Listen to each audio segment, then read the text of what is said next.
저희가 지난 시간 지금 4장을 되게 오래 하고 있죠. 자그마치 3주에 걸쳐서 하고 있는데요.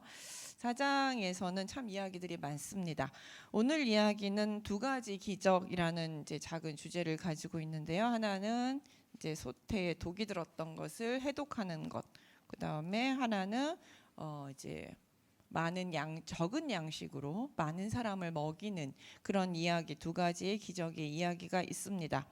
첫 번째 기적은 오늘 읽은 대로 이제 엘리사가 다시 길갈로 갑니다. 이제 북쪽에서 왔다 갔다 북이스라엘에서 활동하는 선지자였기 때문에 계속 이제 북쪽으로 왔다 갔다 하면서 이제 말씀을 전하는 사역을 하고 있습니다. 그래서 그 땅에 흉년이 들었는데 선지자의 제자들이 엘리사 앞에 앉은지라.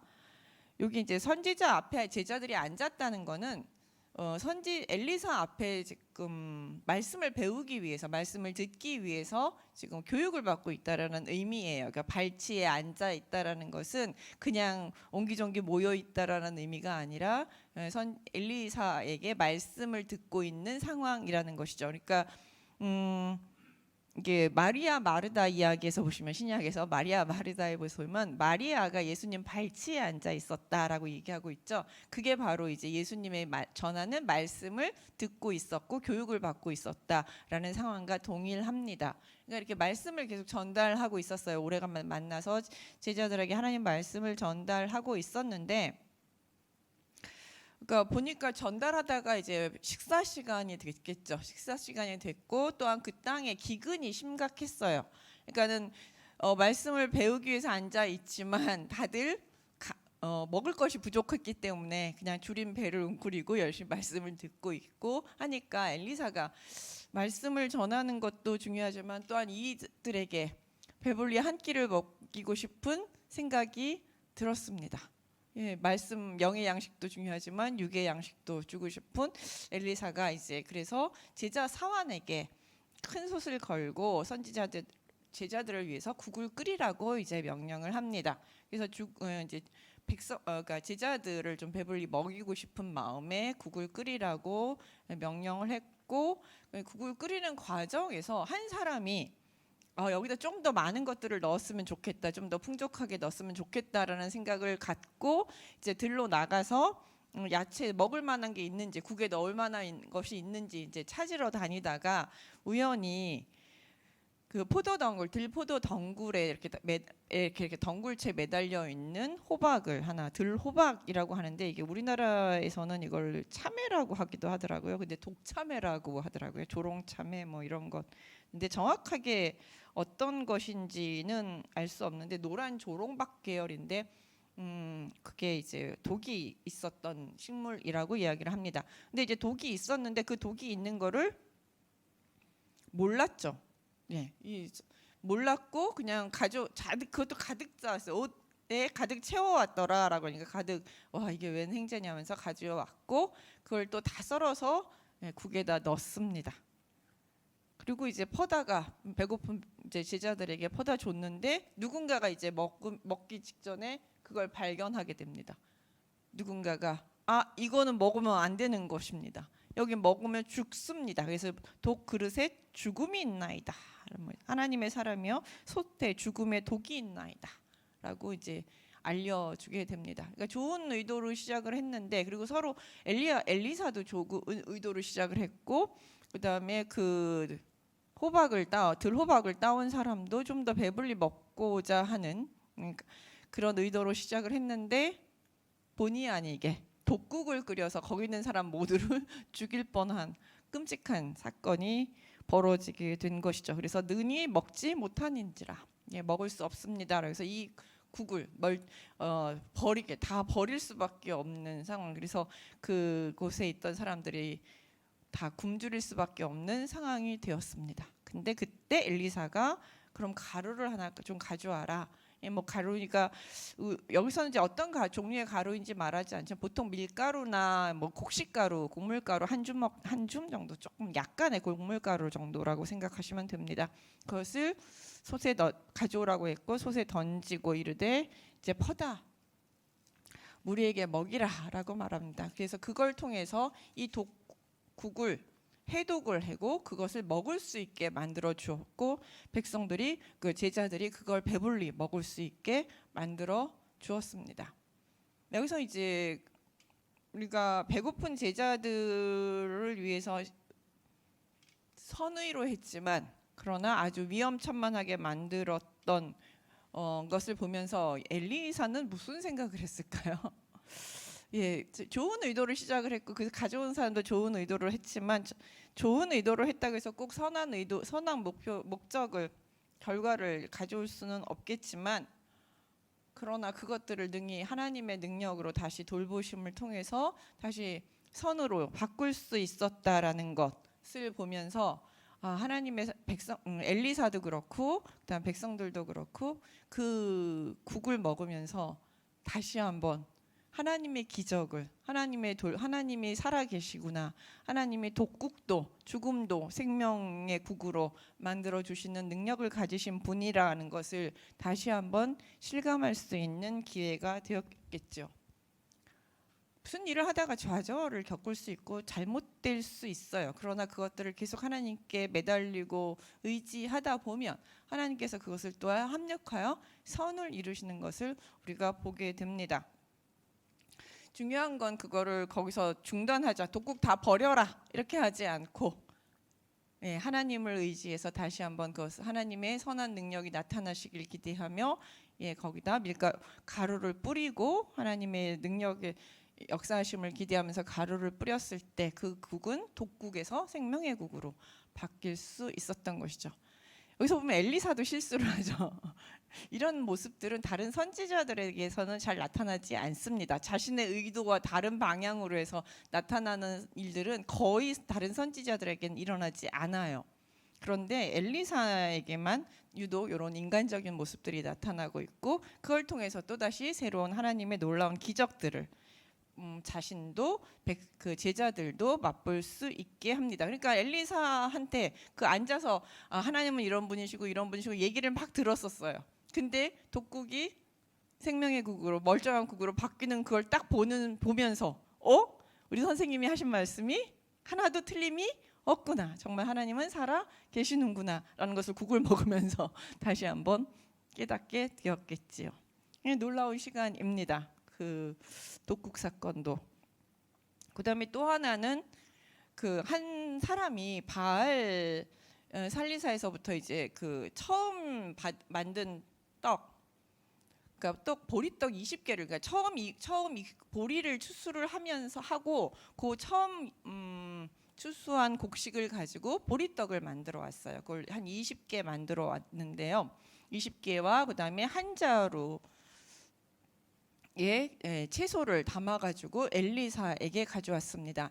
처음으로 추수한 곡식을 보리떡으로 만들었고 그다음에 자기가 추수한 야채를 가지고 엘리사에게 왔다는 것은 그냥 엘리사 선지자에게 좀 배고프니까 드십시오라는 의미가 아니라 하나님의 선지자이기 때문에 하나님께 바친다는 의미로 가져온 거예요. 내가 하나님께서 이렇게 주셨으니 내가 이것을 하나님께 감사한다는 마음으로 일종의 추수감사절 헌금처럼 이 사람은 하나님께로 자신의 그러니까 백성들이 예루살렘 성전에 추수한 것을 가지고 오듯이 이 사람은 당시 북쪽에는 성전이 제대로 된 게 없었죠. 단과 베델에 황금 송아지만 있었고 제대로 여호와를 섬길 만한 곳이 사실 마땅하지 않았습니다. 왜냐 여호와의 제사장들도 다 부패했기 때문에 제사장들도 거의 제대로 된 제사장도 없었고 그다음에 선지자들도 대부분 부패하였고 바알을 섬기던 사람들도 너무 많았기 때문에 이 사람은 하나님께 온전히 바치고 싶은 마음에 그걸 들고 누구에게 왔느냐면 하나님의 선지자, 하나님을 온전히 전하고 있는 엘리사에게 왔던 것입니다. 그래서 그것을 가지고 와서 그래서 그걸 이제 바칩니다. 엘리사에게 하나님께 드리듯이 엘리사에게 가져온 것이죠. 그러니까 이제 엘리사가 그걸 받고 무리에게 주어 먹게 하라라고 합니다. 그때 모인 사람이 이제 한 100명 정도 됩니다. 사환이 뭐라고 얘기냐면 아니 이것을 가지고 어떻게 100명을 먹일 수 있겠습니까? 겨우 보리떡 20개 가지고 100명을 어찌 먹이겠습니까? 라고 이야기하니까 엘리사가 또 이르되 무리에게 주어 먹게 하라. 여호와의 말씀이 그들이 먹고 남으리라 하셨느니라. 예. 20개의 보리떡을 가지고 무리에게 100명에게 나눠주면 하나님께서 말씀하시기를 먹고 남게 해주시겠다라고 말씀하셨다라는 것이죠. 그리고 정말 사환이 그 엘리사의 말대로 백성들에게 주니까 그들 앞에 주었더니 여호와께서 말씀하신 대로 먹고 남았더라. 그래서 보리떡 20개를 가지고 100명을 먹이는 놀라운 사건이 벌어지게 됩니다. 여기서 그 20개의 보리떡은 엘리사에게 주어진 것이거든요. 그러나 엘리사는 이 보리떡을 가지고 배고픈 자신의 제자들, 지금 늘 굶주리고 있고 기근에 허덕이고 있고 가난한 자신들의 사람들에게 먹이기를 원했습니다. 나한테 주어진 것을 내가 다 갖는 것이 아니라 자신의 함께 있는 가난한 자신들의 제자들을 먼저 생각하고 그들을 먹이고 배부르게 하는 것을 첫 번째로 삼았습니다. 그렇기 때문에 그 얼마 들어오지 않은 얼마 안 되는 양이라도 그는 기꺼이 자신의 사람들을 위해서 내어줄 수 있었습니다. 네, 두 번째는 이 사건을 보시면 여러분 예수님의 오병이어 사건을 딱 떠오를 것입니다. 맞아요. 이 사건은 바로 그 예수님의 오병이어 사건이 일어나기 전에 어떤 모티브가 되는 사건입니다. 오병이어 사건의 모티브가 되는 사건입니다. 네, 가난한 사람들을 먹이는 그 자신의 말씀을 듣게 모인 사람들을 먹이는 이 사건. 예수님께서 오병이어 사건을 왜 그럼 이렇게 5,000명 근데 그때는 5개 보리떡 5개 물고기 2마리 보리떡이 똑같죠. 똑같은 보리떡을 가지고 5개를 가지고 여기서는 5,000명을 먹이시는 사건을 보게 됩니다. 이걸 보면서 두 가지를 생각하게 됩니다. 하나는 예수님이 엘리사와 같은 선지자였구나라는 거. 그 백성들은 그것을 보면 그렇게 생각하게 됩니다.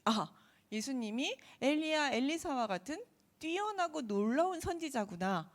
그 이분이 정말 하나님께서 말씀하신 엘리야가 되어 오리라, 그 선지자가 오리라, 하나님의 메시아가 오리라 했던 그분이 맞구나라는 것을 증명하는 사건이었고, 또 하나는 엘리사는 100명밖에 못 먹였거든요. 20개 가지고 100명밖에 못 먹였는데 여기는 5개 가지고 5,000명을 먹였어요. 그러니까는 예수님은 그분보다 훨씬 뛰어나구나. 엘리사가 우리가 알기엔 최고의 선지자였는데, 엘리사 그러니까 그 세 명 모세의 그다음에 엘리야잖아요. 근데 이 엘리사는 요 엘리야에게 세트로 들어가 있는 사람이에요. 그래서 엘리사가 나오질 않습니다. 그러니까 우리가 알기로 모세와 아와 그다음에 그렇게 둘이 제일 유명한데 예수님은 거기에 비하니까 더 뛰어난 선지자이면서 우리가 진짜 의지해야 될 메시아시구나라는 것을 백성들 마음속에 확 각인시켜준 그런 사건이라고 볼 수 있습니다. 네, 바로 이 사건을 통해서 예수님께서는 그들에게 내가 엘리야를 뛰어넘는 너네들이 기대하는 메시아라는 사실들을 분명하게 보여주고 있습니다. 이렇게 이제 그 두 가지 사건들을 기적을 보면서 4장 전체를 다시 한번 우리가 볼 필요가 있습니다. 4장의 이야기 시작이 뭐였냐면 가난한 과부, 선지자의 제자가 죽었죠. 선지자의 제자가 죽었고 과부로 남겨졌는데 빚을 잔뜩 지고 죽어서 그래서 자신의 자녀들이 종으로 팔려가게 될 위기에 있는 그 가난한 선지자 제자에게 기름을 주어서 그 가정을 살려낸 이야기입니다. 그 다음에 수넴 여인에게 엘리사가 이렇게 대접을 받고 공개를 받았던 이야기가 들어가 있고, 다시 마지막 부분에 가난한 제자들의 이야기, 백성들을 그래서 먹이고 있는, 자신의 것 얼마 안 되는 것까지 다 나누어서 먹이고 있는 엘리사의 모습을 보여주고 있습니다.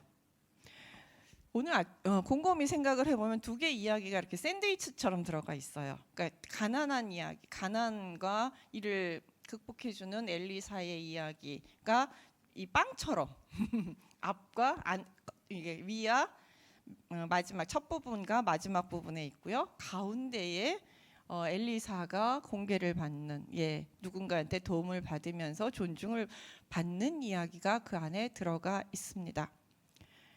왜 이렇게 구조가 될까라고 생각했을 때, 첫 앞에 있는 이야기, 뒤에 있는 이야기는 일상입니다. 엘리사가 살던 시대에 하나님을 온전히 섬기고 하나님을 따르려던 자들의 일상의 삶이라는 것이죠.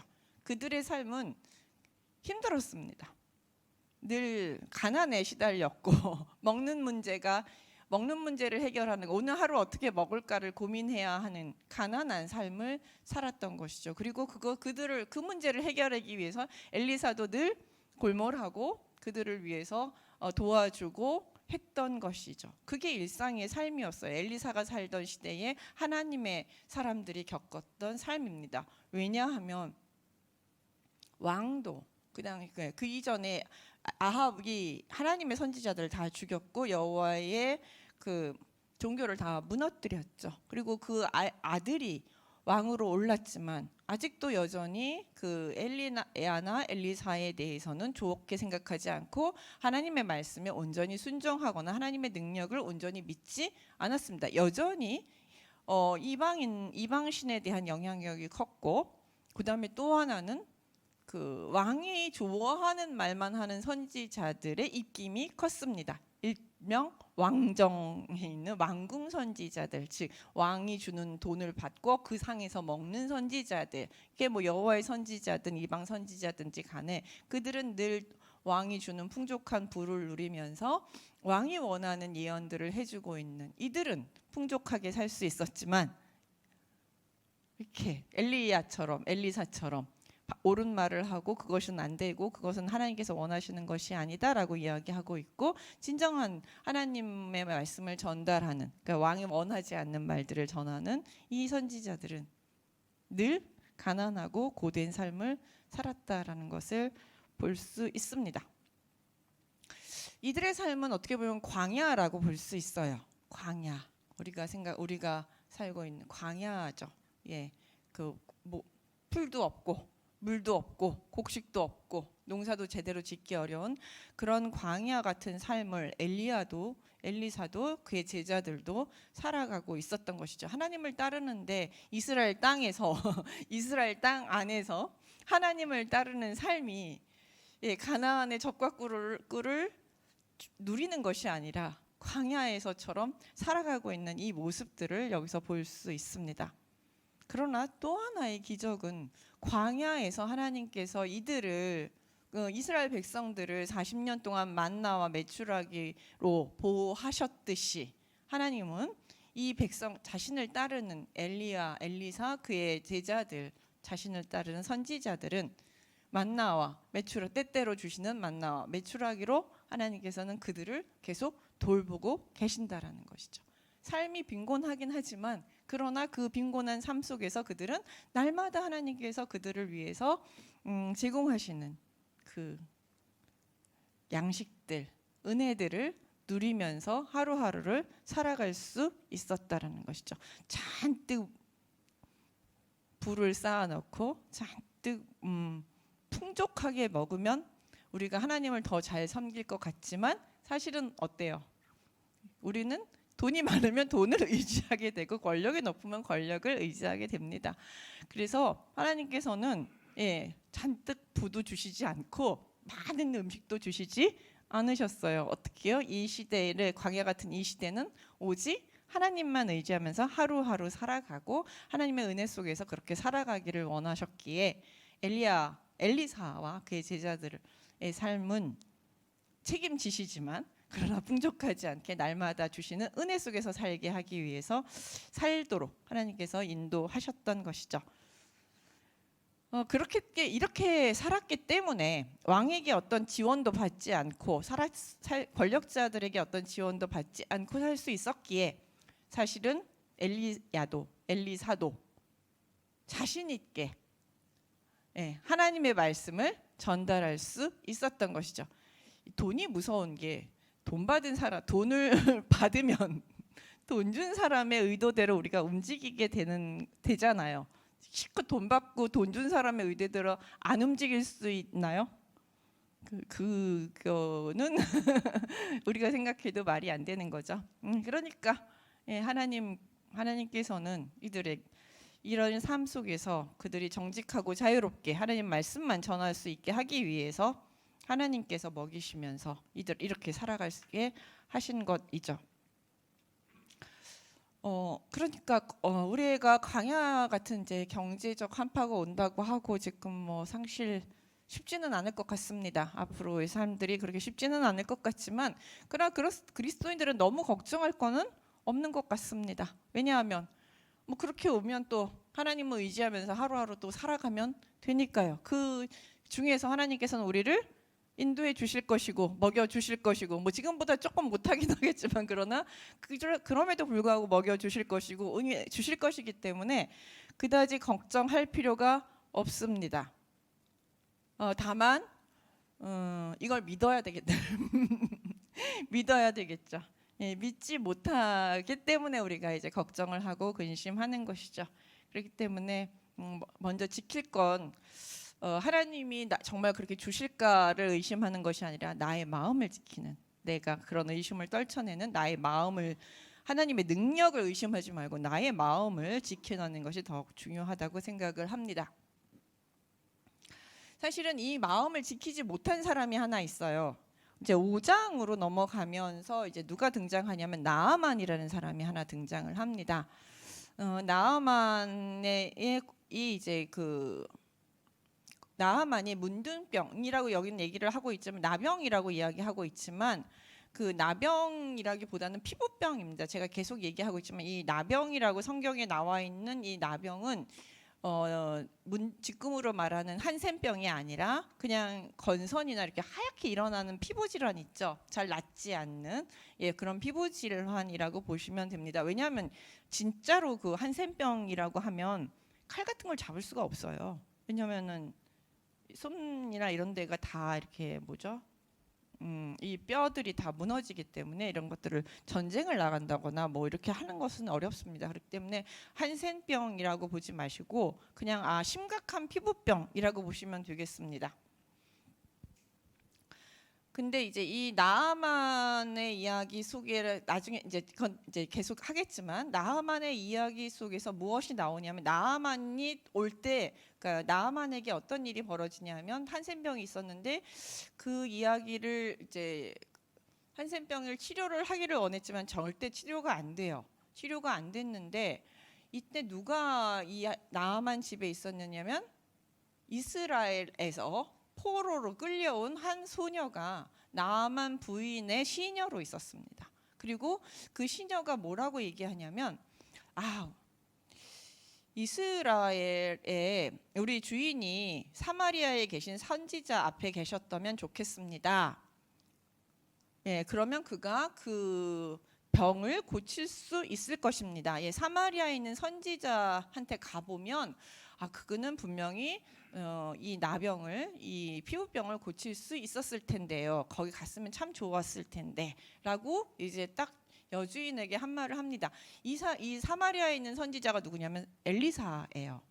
그러니까 이 여종은 아마 사마리아 그 엘리사에 대한 소문을 들었던 것 같습니다. 대단한 선지자가 있다. 그는 못 고치는 병이 없으며 죽음도 살린다. 이런 얘기들이 이제 그 백성들 사이에 퍼져 나갔던 것 같습니다. 그리고 이 소녀도 그 얘기를 들었고 그걸 듣고 있다가 나아만이 이 피부병으로 고생하는 걸 보고 우리 선지자는 살릴 수 있을 텐데, 고칠 수 있을 텐데 하면서 이제 이걸 여주인에게 얘기를 했던 것이죠.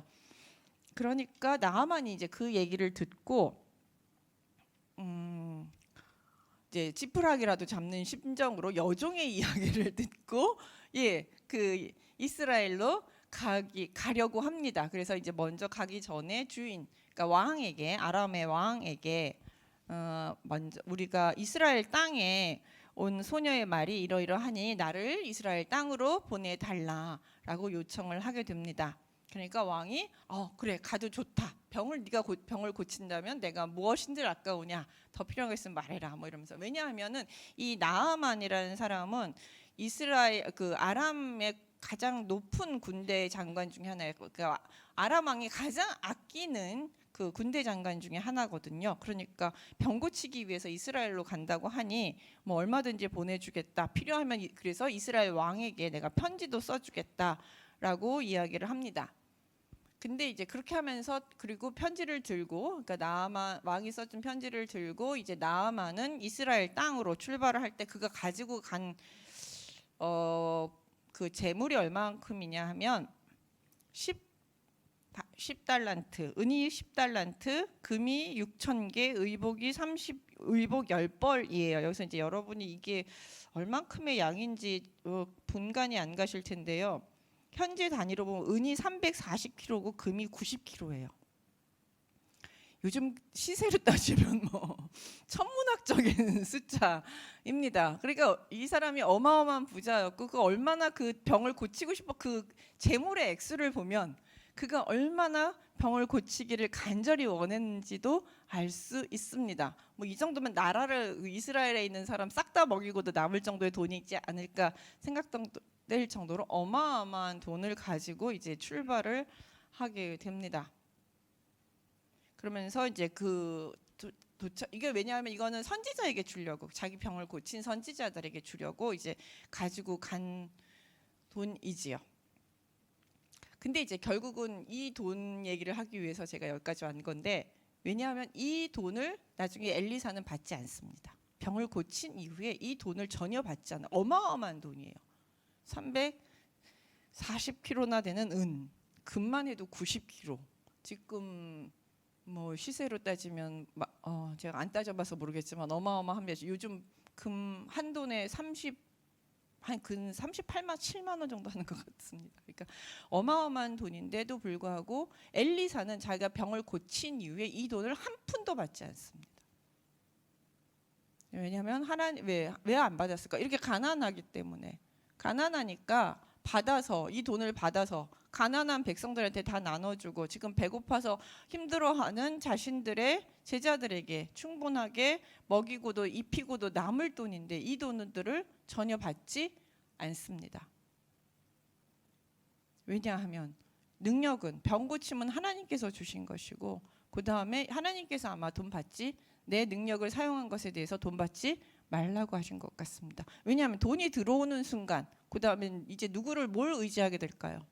돈을 의지하게 되기 때문이죠. 이 어마어마한 돈을 가지고 좋은 데 사용하면 되지 않습니까? 라고 하지만 지금 좋은 데 사용하는 것보다 더 중요한 건 이 어마어마한 돈을 받았을 때 돈을 의지하게 될 확률이 더 높기 때문이죠.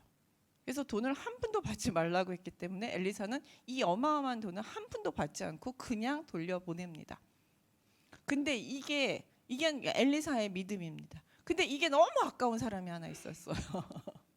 네, 바로 여러분 잘 알고 있는 엘리사의 사환, 게하시죠. 엘리사의 사환은 우리처럼 평범한 사람입니다. 아니 저 돈을 그냥 보내다니. 저 어마어마한 돈만 있으면 어때요? 맨날 우리 이렇게 지질이 궁상으로 배고프게 살지 않아도 되고 집도 좀 짓고 선지자 제자들에게 집도 하나씩 톡톡톡톡 지어주고 먹을 것도 좀 실컷 먹으면서 좀 편안하게 우리가 하나님의 말씀을 전달하고 전할 수 있지 않겠느냐. 저렇게 과부가 돈이 없어가지고 자녀가 팔리는 걱정을 하지도 않을 수 있지 않겠느냐. 뭐 여러 가지 좀 더 편하게 쉽게 살 수 있지 않겠느냐. 이런 생각들을 했겠죠. 그러니까 너무 아까운 거예요. 그러니까 쫓아갑니다. 쫓아가서 우리 주인이 돈을 좀 달라 그랬다. 은 1달란트만 달라라고 외투를 달라라고 이야기를 하죠. 근데 이제 나아만은 그 은, 째째하게 은 1달란트가 뭐냐? 10달란트를 가져왔잖아요. 내가 2달란트는 주겠다. 그래서 은 2달란트와 외투를 받아옵니다. 그랬는데 이거를 이제 몰래 받아왔지만 이걸 바로 엘리사에게 들키죠. 그래서 엘리사가 이르되 한 사람이 와서 말하기를 너는 어찌하여 은을 받았으며 옷을 받으며 감람난 포도원이나 양이나 소나 남종이나 여종을 받을 때이냐. 이게 네가 지금이 어떤 시국인데 하나님의 말씀대로 살아야 하는데 하나님의 말씀을 어기고 어떻게 네가 이렇게 돈을 받아올 수 있느냐. 지금 이럴 때냐. 하나님 말씀을 온전히 전하고 하나님 말씀 은혜를 전하고 하나님의 살아계심을 우리의 일상의 삶을 통해서 하나님의 살아계심을 보여줘야 될 이런 막중한 시대에 돈이나 탐하고 있는 것이냐, 돈이 하나님보다 중요하냐 하면서 강하게 꾸짖은 다음에 면서 그 벌로 나아만의, 여러분들 아시다시피 나아만의 피부병이 이 게하시에게 옮겨가게 합니다. 징벌을 받은 거죠. 하나님의 명령에 순종하지 않은 그 게하시에게 하나님의 징벌이 내려지게 된 것이죠. 하나님은 우리들의 어렵게 사는 삶을 돌보길 원하십니다. 분명히 우리가 풍족하게 젖과 꿀이 흐르는 땅에서 풍족하게 살기를 원하십니다. 그러나 그게 첫 번째는 아니라는 거죠. 첫 번째는 하나님의 말씀대로 살고 하나님을 먼저 생각하고 하나님을 의지하며 살기를 원하시는 게 첫 번째라는 것이죠. 그렇기 때문에 하나님께서는 그걸 위해서 가난한 삶도 때로는 가난하게 사는 것도 허락하시고 때로는 부하게 사는 것도 허락하시고 때로는 누군가에게 도움을 받게도 하시고 또 때로는 누군가에게 도움을 주게도 하십니다. 이것들이 다 섞여 있어요. 우리의 삶 속에서. 그러나 그래서 어떨 때는 우리가 부하실 수도 있어요. 수넴 여인은 부했어요. 부유했기 때문에 어떻게 할 수 있었어요? 엘리사를 충분히 도울 수 있었어요.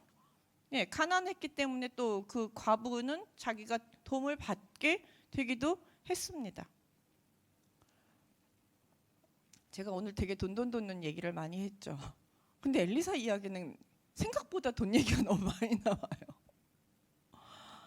왜 그럴까요? 그들의 가난한 삶을 통해서 돈 이야기를 통해서 돈보다 명예보다 이런 것보다 더 중요한 게 무엇이냐? 하나님의 말씀을 의지하면서 사는 것이 중요하고 그 가난한 삶 속에서 힘든 삶 속에서 하나님을 경험하고 하나님의 기적을 날마다 체험하고 사는 삶이 더 중요하다고 이야기하고 싶어서입니다. 사실 그 6장에 나오는 마지막 그 첫 번째 이야기까지 이 이야기는 연결이 돼요. 갑자기 선지자들의 생도들이 이제 이사를 가기를 원해요. 그래서 이사를 갑니다. 이제 집을 지어요. 우리도 좀 같이 모여서 좀 살자. 집을 지어요. 근데 그 집을 짓기 위해서 쇠도끼 하나를 빌려옵니다. 즉 이 쇠도끼 하나를 빌렸는데 집을 짓다가 나무를 베다가 쇠도끼가 물에 퐁당 빠지는 사건이 발생하니까 이 제자가 울고불고 난리가 났어요. 망해온 자실.